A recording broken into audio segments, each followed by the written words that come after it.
Gross domestic product GDP का अर्थ है सकल घरेलू उत्पाद।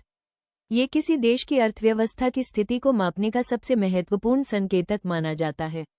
जीडीपी ये बताता है कि किसी देश में एक निश्चित समय, आमतौर पर एक वर्ष, में कितनी कुल वस्तुएं और सेवाएं पैदा की गई हैं और उनका कुल आर्थिक मूल्य कितना है।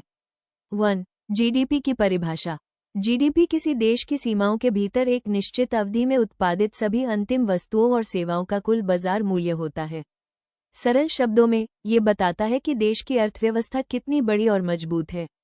उदाहरण, अगर भारत में एक साल में कार, मोबाइल, कपड़े, शिक्षा, स्वास्थ्य सेवाएं आदि मिलाकर जितना कुल उत्पादन और सेवाएं हुई, उनका कुल मूल्य ही जीडीपी कहलाता है। 2. जीडीपी के प्रकार।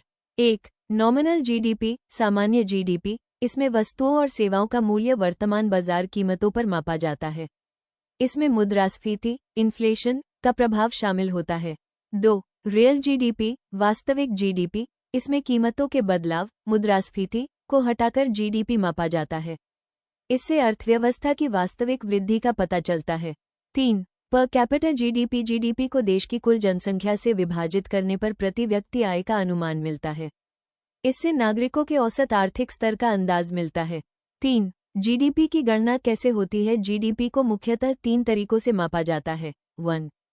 उत्पादन विधि, प्रोडक्शन मेथड, सभी उद्योगों और क्षेत्रों द्वारा उत्पादित वस्तुओं और सेवाओं का कुल मूल्य।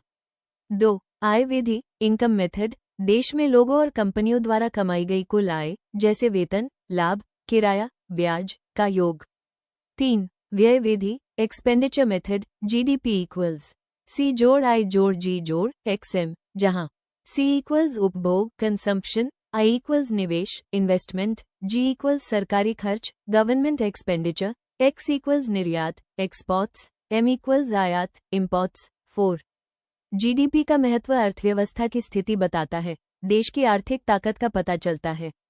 सरकारी नीतियां बनाने में मदद, सरकार आर्थिक नीतियां तय करती है।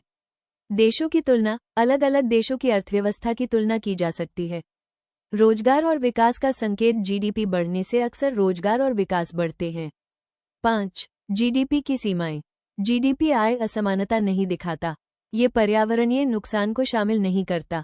गैर आर्थिक गतिविधियां, जैसे घर का काम, इसमें शामिल नहीं होती। लोगों की खुशी या जीवन गुणवत्ता को सीधे नहीं मापता।